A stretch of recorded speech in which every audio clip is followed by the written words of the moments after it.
En esta serie de El fruto del creyente hemos venido tratando con varios temas interesantes. Uno de ellos era el terreno ideal, el corazón del terreno que puede dar fruto. Y hablábamos acerca de que la semilla del Evangelio es aquel que cae en el terreno correcto y que esta semilla en un terreno correcto pues puede dar fruto de hasta el 100%. Luego nos concentramos en la condición para dar fruto. Hablamos entonces que ya no era un asunto solamente de suelo fértil, sino que además de eso las ramas debían estar injertadas en la vid. Y el Señor había dicho justamente que Él era la vid verdadera y que entonces estas ramas deben permanecer en Él, deben permanecer conectadas para poder dar fruto. Definitivamente, para también poder dar mejor fruto y con más calidad y en mayor abundancia, estas ramas deben ser podadas y hablábamos que esta limpieza, aunque a veces dolorosa, nos ayuda a ser más fructífero. Y sin embargo, la semana pasada pues dábamos también la advertencia que la importancia de poder estar en Cristo, un creyente necesita mantener esa cercanía con el Señor, no poder estar separado porque el Señor alertaba que aquel que estuviera separado pues no iba a poder dar fruto. O sea, tal cosa como yo vivo mi fe a mi manera, que escuchamos recurrentemente por allí, no es lo que Jesús está enseñando. Jesús nos está enseñando la forma correcta de vivir una vida cristiana y ya hemos dicho y vamos a seguir repitiendo que no tiene que ver con una religión. Hoy vamos a ser retados por el Padre. Vamos a ser retados en glorificar al Padre. Muchos de nosotros no escuchamos la palabra glorificar a Dios y levantamos nuestras manos en los servicios los dominicales y decimos gloria a Dios, hosana al Hijo de David. Y a veces no comprendemos lo que es glorificar. Hoy vamos a hablar un poco sobre lo que es el término glorificar. Y esta glorificación de Dios en nuestras vidas, el Señor nos da algunos ejemplos prácticos. Sobre todo nos da un concepto específico de cómo glorificar a Dios. Quiero decir que está bien que nosotros decimos, damos gloria al Señor en la altura, pero muchas veces damos gloria al Señor con nuestras palabras, pero nuestra vida, nuestro testimonio no da la gloria a Dios y hoy vamos a hablar un poco de eso. El Señor nos muestra un camino en medio de todo esto, en medio de los versículos que vamos a estar leyendo hoy y nos da dos claves para esto. Dice que para glorificar a Dios, número uno, debemos llevar mucho fruto. Estoy hablando del creyente, y el punto número dos es que nos convertimos no solamente en creyentes, sino en discípulos de Cristo. Y un discípulo genuino, entonces, es aquel que da fruto. Quiero entonces dar un breve resumen en esta introducción para iniciar con nuestro tema. Se requiere entonces de un terreno fértil, o sea, un corazón listo para el Señor, para que la semilla del Evangelio sea en él y entonces pueda germinar y pueda comenzar a dar fruto, un fruto que puede llegar al 30, al 60 o al 100%. Después entonces hablamos que Jesús es la vid verdadera y que nosotros los creyentes somos los pámpanos y que debemos estar injertados en Él para poder entonces dar fruto. Separados de Él nada podemos hacer y que mientras que estemos en Él Dios va a estarnos podando para poder dar mucho más fruto. Y entonces hoy vamos a tocar el tema en esta serie del fruto del creyente. Vamos a reconocer la importancia de dar mucho fruto. El texto que vamos a estar leyendo está en el Evangelio de Juan, capítulo 15, del versículo 7 al versículo 11. Y yo quiero pedirle, pues vamos a orar, vamos a poner este tiempo porque el Espíritu Santo tiene que ser quien nos ministre. No hay una manera en que nosotros podamos comprender la verdad bíblica si la presencia de Dios no está con nosotros, si no toma nuestra mente, si no trata de mostrarnos la profundidad de su verdad para realmente retarnos a vivir una vida diferente. Y por eso nosotros oramos. Orar es hablar con Dios. Para quienes nos están visitando, es sencillamente saber que somos dependientes de Él y que le pedimos que sea Él el que nos guíe en medio de esto para que nosotros no caigamos en errores ni en autoengaños, sino que podamos vivir consonamente conforme a su palabra. Padre, te damos gracias por tu amor y por tu bondad. Gracias, Señor, por este día maravilloso que nos has permitido tener. Gracias porque a pesar de las situaciones que vive el mundo entero, tenemos vida, podemos respirar, podemos saber que tú eres Dios y que tú nos amas. Sé, Señor, que tú nos has congregado a todos a través de este canal virtual y sé, Padre, que tú has inquietado cada uno de nuestros corazones para poder estar delante de ti. Muchos de nosotros no comprendemos con exactitud lo que significa ser cristiano. Algunos tenemos temor de acercarnos de una manera correcta a ti. Otros, Señor, no queremos ni siquiera acercarnos porque pensamos que tal vez tú nos vas a rechazar. Yo quiero pedirte, Señor, que en este tiempo aquellos que están escuchando este servicio, tú puedas llenar sus corazones y puedas darles la seguridad de que no es casual que les hayas llamado y les hayas inquietado. Quiero pedirte que tú confirmes, Señor, que si están viendo este video o están presentes mientras que estamos dando este sermón, tú estás también presente en sus vidas, Señor, y tú quieres hablar a sus corazones. Quieres hacer de ellos nuevas criaturas, Señor, y quieres hacer una transformación integral en su vida.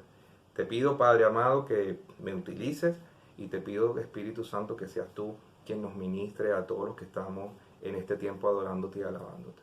En el nombre de Cristo Jesús te doy las gracias. Amén. Bueno, busquemos en nuestra escritura el texto base.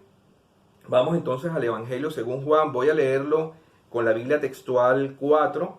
Estoy leyéndolo en una traducción que viene literal desde el griego. Y dice entonces el versículo 7 en adelante: si permanecéis en mí y mis palabras permanecen en vosotros, pedid lo que queráis y se os dará. En esto es glorificado mi Padre, en que llevéis mucho fruto y seáis mis discípulos. Como el Padre me amó, yo también os amé. Permaneced en mi amor. Si guardáis mis mandamientos, permaneceréis en mi amor, como yo he guardado los mandamientos de mi Padre y permanezco en su amor.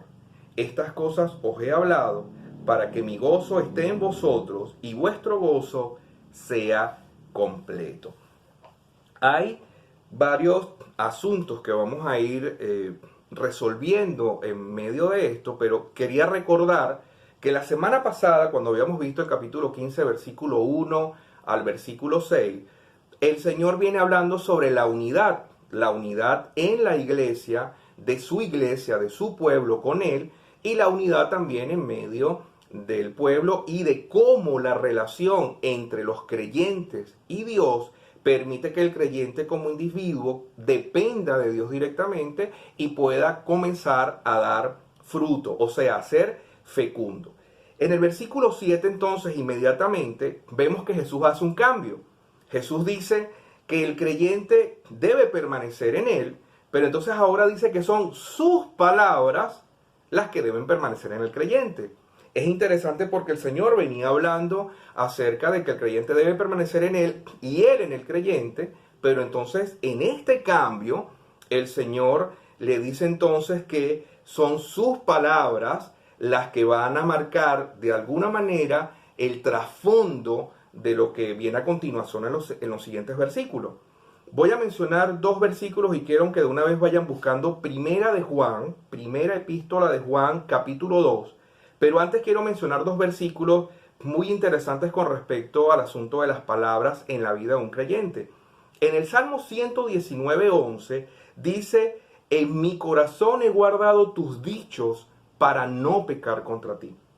El creyente, hermanos, está constantemente entendiendo y conociendo a Dios. Si nosotros decimos que amamos a Dios, necesitamos conocerlo. Es muy difícil que nosotros digamos que amamos a Dios sin conocerlo. Esto es técnicamente imposible porque no podemos amar a alguien a quien no conocemos.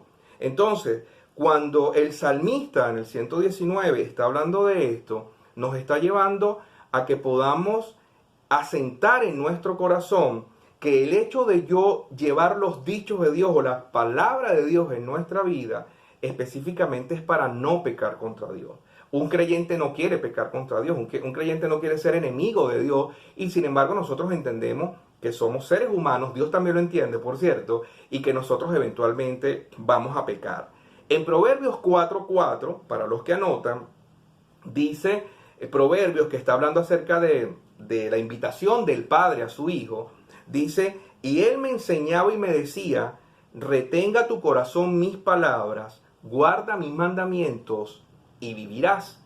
Esto es muy importante porque en Proverbios, que es sabiduría, nos está diciendo entonces la relevancia que debe tener para la vida de un ser humano el guardar los mandatos de Dios, el cuidar los mandatos de Dios, el cumplir los mandatos de Dios para no pecar.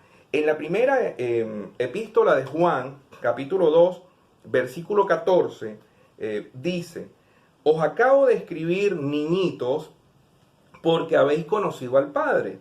Os acabo de escribir, padres, porque habéis conocido al que es desde un principio. Os acabo de escribir, jóvenes, porque sois fuertes y la palabra de Dios permanece en vosotros y habéis vencido al maligno. Juan, el mismo autor del Evangelio de Juan que estamos leyendo, el mismo apóstol, está explicando que aquellos creyentes que han vencido al maligno lo han hecho como una consecuencia de guardar o de perseverar o permanecer en la palabra de Dios. O sea que la palabra de Dios ha permanecido en ellos y gracias a ellos han podido vencer al maligno. Necesitamos entonces comprender que una de las herramientas contra el pecado, contra la tentación, contra el enemigo de los creyentes es que las palabras de Dios permanezcan en nosotros. Es necesario que nos detengamos y profundicemos en este término tan importante que es permanecer. En griego se lee meno, es en griego, y estuve haciendo una investigación para traérsela a ustedes porque es diversa y profundo lo que tiene que ver con el término permanecer. Por ejemplo, significa posar, quedarse, durar, esperar, estar en, morar, perdurar, perseverar, persistir, vivir, retener. Así que cuando el Señor está utilizando el término meno, o sea, permanecer, implica todos estos conceptos para el creyente. Cuando el Señor está diciendo entonces que si permanecéis en mí,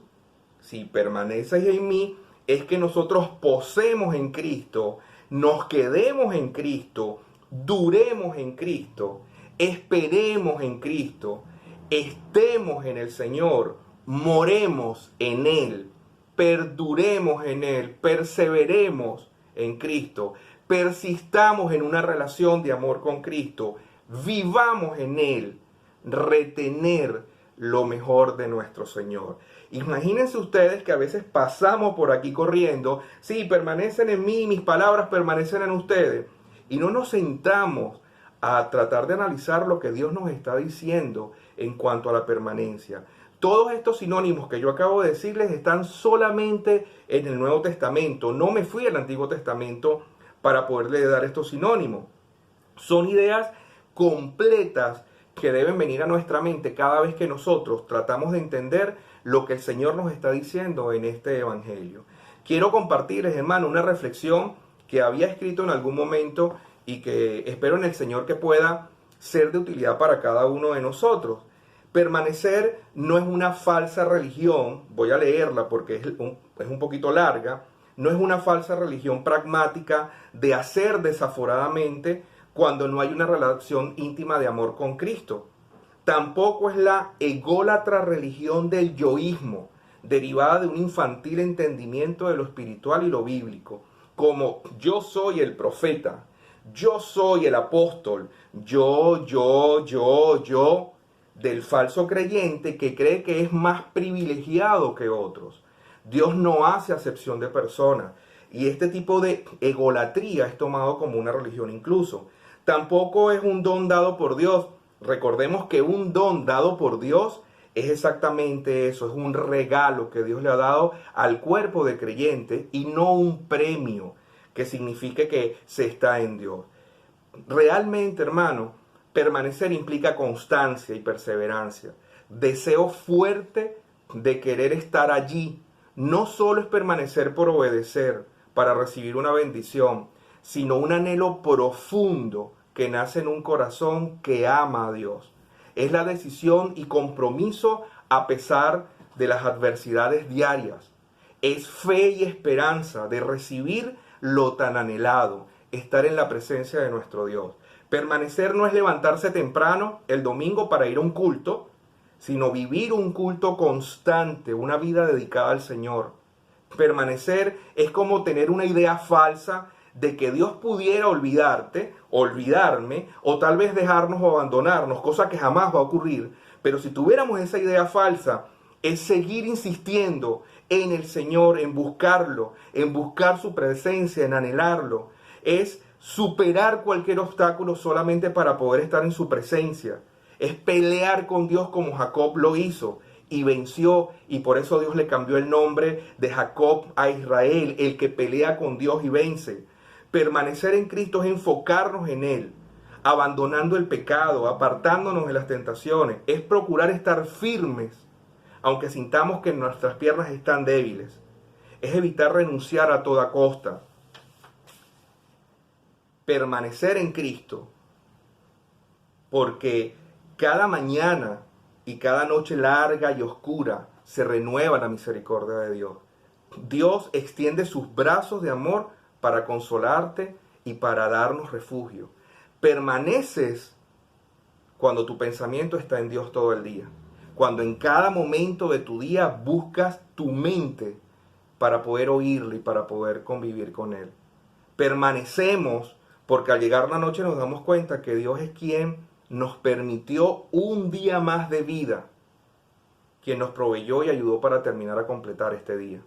Hermanos, sabemos que permanecemos en Cristo cuando estamos seguros que podemos ir a Él, seguros que nos recibirá, nos escuchará, seguros que su amor nos cubrirá.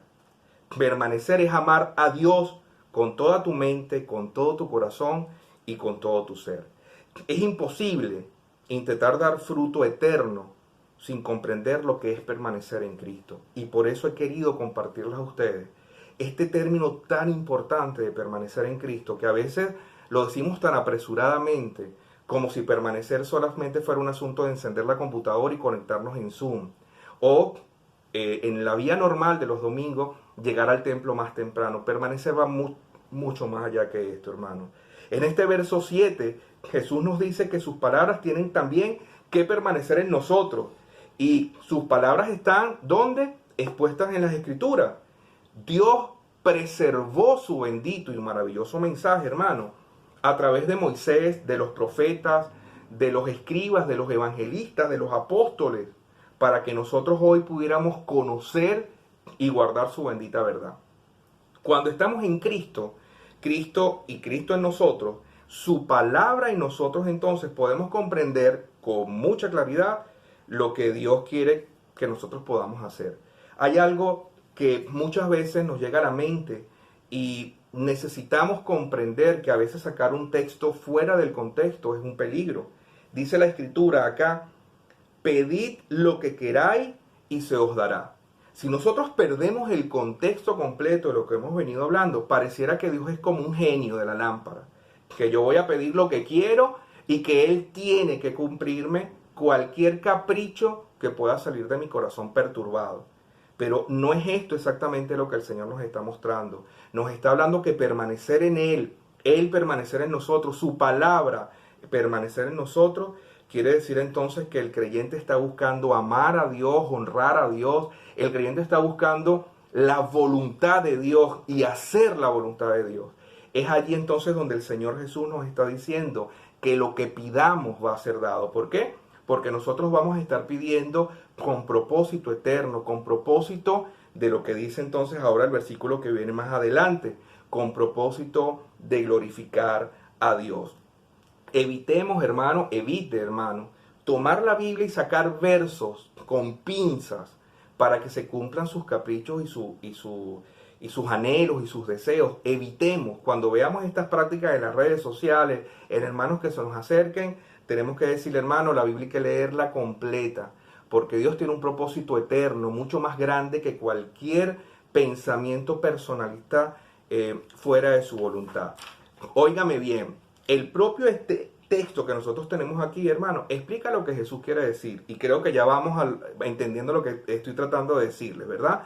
Él nos está hablando que no entonces es pedir por caprichos egoístas, materialistas, infantiles, que nos enseñan, por ejemplo, el falso evangelio de la prosperidad, donde la gente le dicen, ven a Cristo porque Cristo te va a hacer millonario, pacta con Cristo para hacerte rico, vas a salir de la pobreza, vas a ser mucho más próspero. Y herejías como las neoapostólicas o las pseudoproféticas que hacen creer a través de la televisión y las redes sociales que eso es el verdadero evangelio. Hermano, Jesús ha sentado las bases, y creo que las hemos leído, de antes de nosotros lanzarnos a la aventura, de comenzar a pedir cosas al azar para satisfacer nuestros deseos carnales.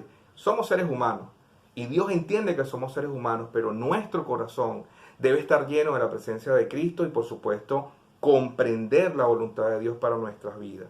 Primero entonces, recuerda, necesitamos estar en Cristo y las palabras de Dios deben entrar de nosotros para que puedan ser nuestra guía espiritual y moral.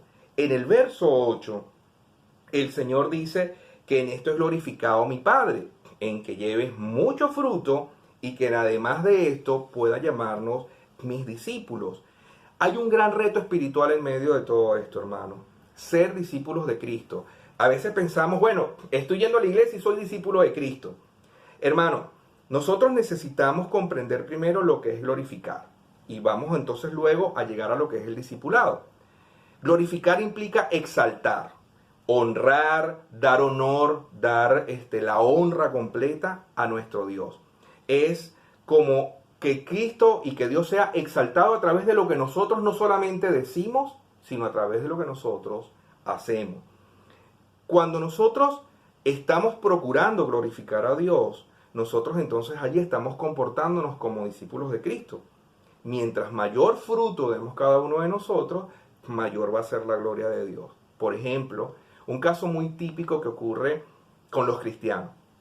Nos comportamos mal por muchos años porque estamos en el mundo, no conocíamos al Señor, y entonces, después de que pasan años, uno se encuentra un amigo, una amiga. Oye, ¿qué estás haciendo? Bueno, soy cristiano. Ah, después de que tú hacías esto y aquello y no tenías vergüenza de hacer tales y decir tales cosas, ahora te metiste a cristiano. Esos son términos que se utilizan más o menos similares en todos los países de América Latina, incluyendo en España. Realmente no es esto lo que ocurre, no es que yo me metí a cristiano, es que Cristo en su misericordia me encontró, me buscó, me halló, me amó y me mostró un camino mucho mejor de poderle amar. Cuando nosotros entonces transformamos nuestra vida por el poder del Espíritu Santo y por la transformación de nuestra mente por su bendita palabra, entonces nosotros comenzamos a vivir vidas diferentes y la gente, aquellos que nos criticaban, comienzan a decir, estoy interesado en conocer el Dios de Engelbert, de Dixa, de María, de Juan, de Pedro, porque ellos no son religiosos, no viven de una manera legalista, ellos están viviendo en una paz, muestran amor, muestran fruto, y entonces dicen, ese Dios de que él o ella me está hablando, yo creo que sí existe. Y entonces viene lo que nosotros decimos, la gloria de Dios.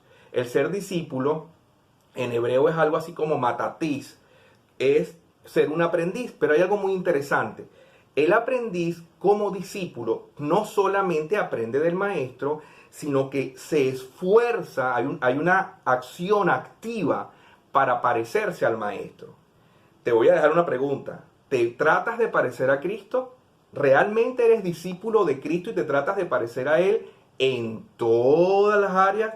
Hermano, quiero volver a dar la idea. Jesús no vino para que seamos ricos. ¿Estamos claros con eso? Creo que el Evangelio es claro.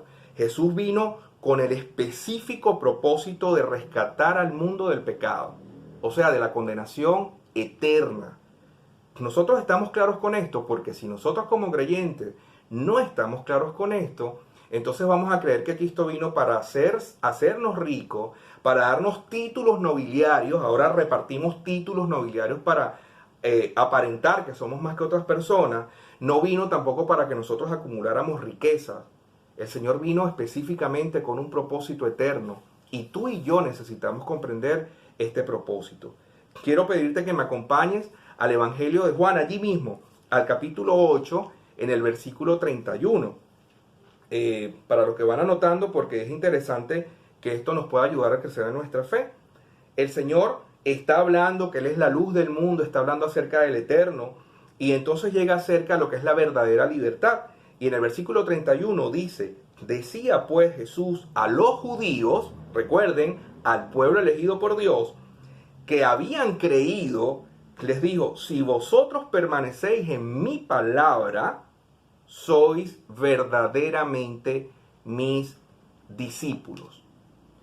La palabra de Jesús, o sea, sus enseñanzas a lo que se refiere, no era solo a la salvación, hermano, de las almas, sino también al comportamiento ético y moral, a las convicciones que un creyente debe demostrar, debe manifestar para llamarse discípulo.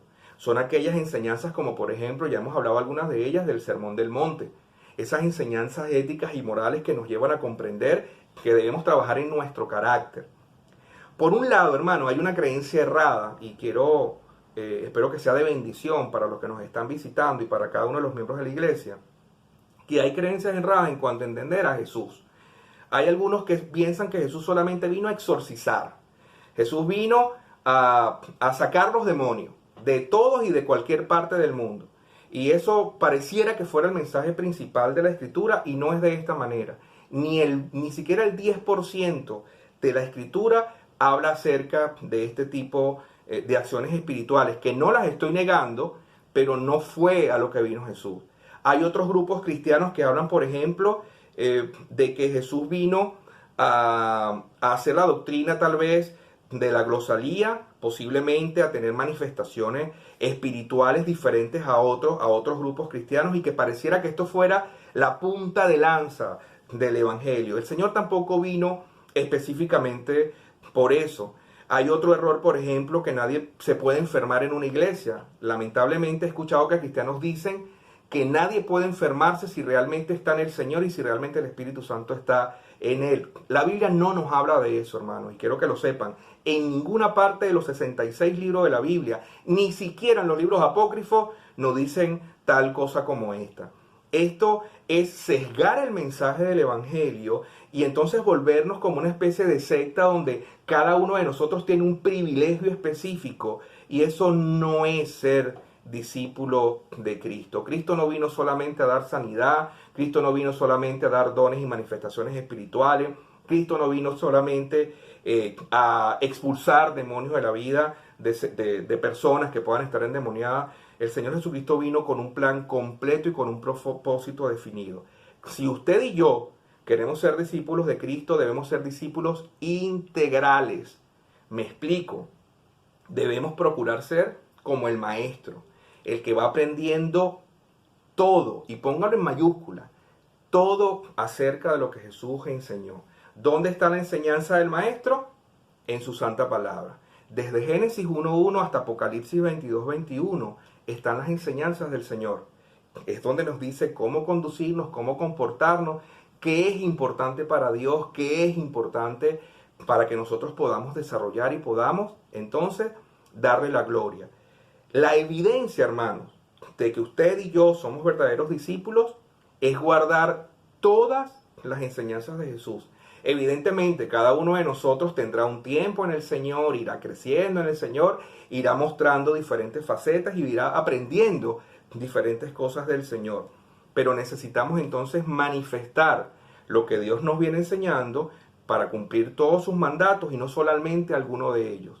Escúcheme bien, evitemos creer que cumplir algún mandato es lo que quiere el Señor. El Señor quiere que nosotros seamos discípulos y por eso nos ha enseñado lo que es el carácter, lo que es la integridad, lo que es atender a los enfermos, a los pobres, a los necesitados, a las viudas. También, por supuesto, ayudar a aquellos que tienen problemas espirituales. También, por supuesto, tratar de llevar amor, cariño y afecto a otros lugares y orar por los enfermos creyendo en fe que el Señor puede sanarlos. Pero es un trabajo integral de discipulado. ¿Cómo entonces deberíamos discipularnos? Con las Escrituras y no con lo que a mí me conviene o con lo que yo creo que deba hacer. En el versículo 9 al 11, hermano, el Padre dice que el Padre nos amó. El Señor entonces comienza a profundizar en el permanecer de un discípulo genuino. Tendríamos que dar varios sermones solamente por el versículo 9, hermanos. Perdón Voy a ser lo más sintético posible, voy a tratar de hacer una síntesis lo mejor posible solamente del versículo 9 porque es muy amplio. Escúchame bien, Dios es perfecto, su amor entonces también es perfecto. Dios es infinito, entonces su amor, hermanos, también es infinito. Su amor por el Hijo es infinito, es eterno, es perfectamente infinito. Su mente y la mía, que son limitadas, que son finitas, no pueden comprender lo que es la infinitud del amor de Dios. Este amor es lo que dice el Señor Jesucristo acá. Dice que Él nos ha amado a nosotros como el Padre lo ha amado a Él. ¿Realmente creemos que podemos entender esto? Para mí, hermanos, realmente es muy difícil tratar de entender lo que significa que el Padre amó al Hijo perfectamente, infinitamente eterno, y que el Hijo nos ama a nosotros de la misma manera. No hay manera en que nosotros podamos comprender. Yo creo que lo máximo que nosotros podemos hacer en nuestra mente finita es comprender que el amor de Dios hacia el Hijo y el amor del Hijo hacia nosotros va mucho más allá de lo que nosotros conocemos como amor. Va mucho más allá del amor de mi papá y de mi mamá juntos. Va mucho más allá del amor de mis abuelos y de mis padres hacia mí juntos. Va mucho más allá del amor de mi esposa o del amor de mis hijos con los de mis padres y los de mis abuelos. Sencillamente es tratar de decir, no comprendo, pero sé que su amor es perfecto, es infinito, es eterno. Y de esta manera, el Señor Jesucristo nos ha amado a nosotros. En Efesios 3:16, no se los advertí porque se los voy a leer. En Efesios 3:16, Pablo escribe, dando en una parte de un himno, Pablo dice, para que os dé conforme a las riquezas de su gloria, ser fortalecidos con poder en el nombre interior de su espíritu, al habitar Cristo por la fe en vuestros corazones, a fin de que, arraigados y cimentados en amor, seáis plenamente capaces de comprender con todos los santos cuál es la anchura, la largura y la altura y la profundidad, y así conocer el amor de Cristo, que excede a todo conocimiento, para que seáis llenos de toda la plenitud de Dios. Mientras que Pablo oraba por la iglesia de Colosas, Pablo entonces dice, manifiesta estas palabras que nosotros tenemos que comprender el día de hoy. No hay manera de que nosotros podamos entender la profundidad, pero decir ciertamente que nosotros hemos sido rescatados y salvados de una eternidad sin Dios es también poder ser agradecidos con el Señor.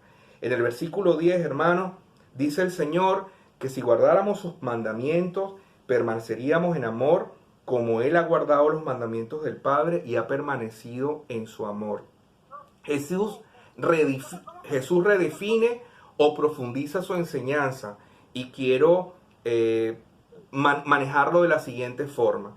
Permanecer en su amor, hermano, es sinónimo de guardar sus mandamientos. Aquí mismo en su palabra Él lo dice. Permanecer en su amor es guardar sus mandamientos.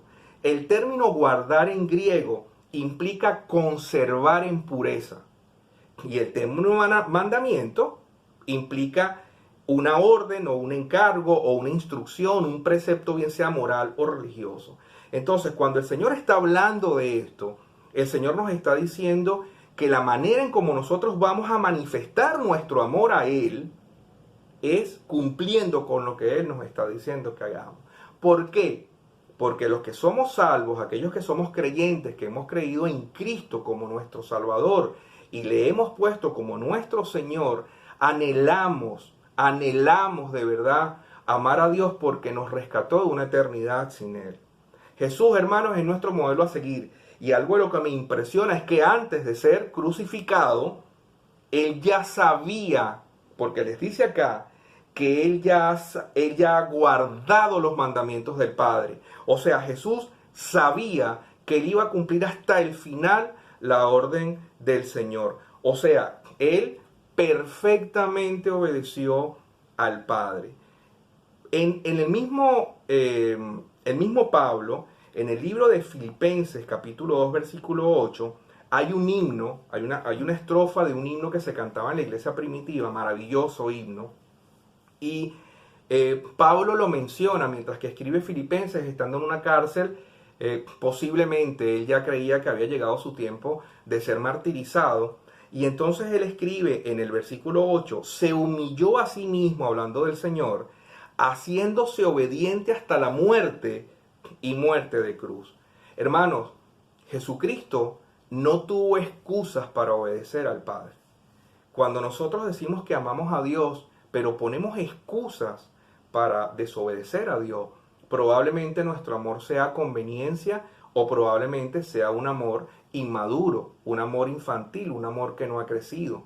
Y por eso es necesario ser discipulados, leer las Escrituras y tener comunión con el Señor. Cuando nosotros crecemos y avanzamos emocionalmente, espiritualmente, y tenemos la tentación enfrente de nosotros, nosotros vamos a entender que Cristo no escatimó su propia vida, hermano, por usted y por mí. Cristo fue obediente hasta el final. Y aunque el Señor oró en su carne, Él oró y dijo, Padre, pasa de mí esta copa, pero hágase tu voluntad. Nosotros también pasamos por lo mismo. Cada una de las tentaciones y las situaciones difíciles de nuestra vida, las discusiones entre parejas, las discusiones con los amigos, la posibilidad de estafar o de robar algo que no es tuyo o que no es mío, cada una de estas cosas nos tiene que llevar a nosotros a comprender que Jesucristo fue nuestro modelo. Él realmente amó al Padre porque se entregó hasta la muerte y muerte de cruz. En el versículo 11, hermano, Jesús hace como un alto. Alguna de las Biblias está pegado el versículo 11 al 10, pero Jesús hace como un alto. Y después que Él viene hablando de la vid, de los pámpanos y de permanecer en Dios y además de esto de dar mucho fruto, el Señor entonces dice, estas cosas las he hablado para que mi gozo esté en ustedes y para que el gozo de ustedes sea completo.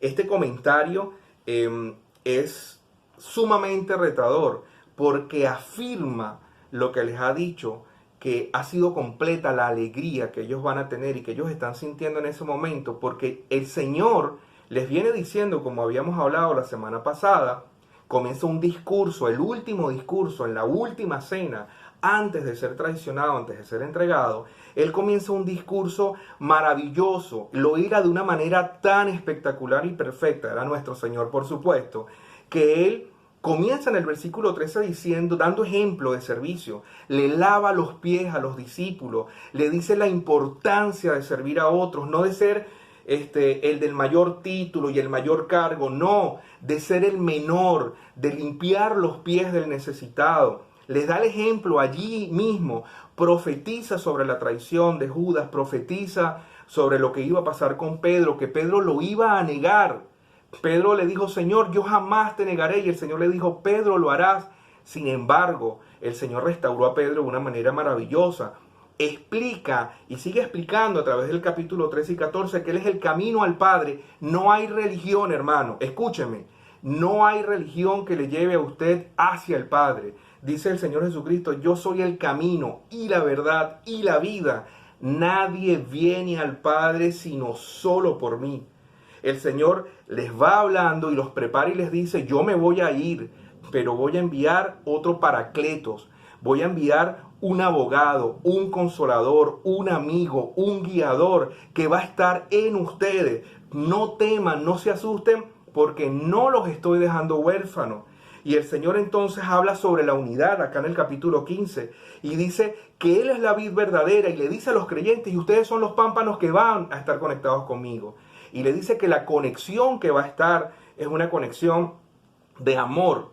Esta conexión de amor va a permitir que usted y yo como discípulos podamos dar fruto, podamos dar mucho fruto, que es una señal inequívoca de que usted y yo somos discípulos.